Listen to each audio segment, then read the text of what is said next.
नमस्कार. आज आपण बनवणार आहोत दोडक्याची रस्सा भाजी. हे आहेत आपले दोडके. त्याची आपण शिरा काढून घेऊया.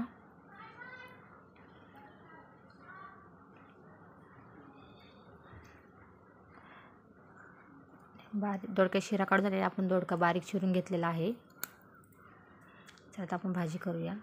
इथं कढई ठेवली मी गरम करायला.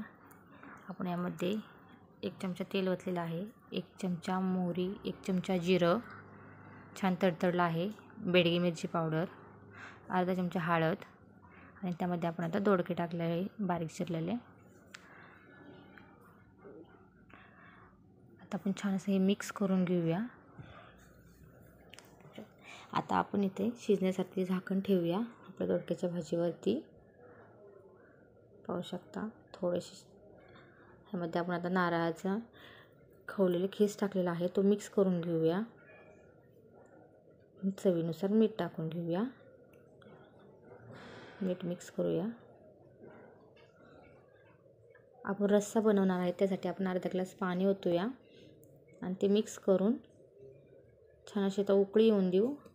5 मिनिटासाठी ठेवणार आहोत आपण उकळीला. पाहू शकता उकळी आलेली आहे आपल्या दोडक्याच्या रश्श्याला. थोडीशी कोथिंबीर टाकूया. मिक्स करून घेऊया आपण. आपली दोडक्याची भाजी रेडी आहे. पाहू शकता कशी वाटली दोडक्याची रस्सा भाजी.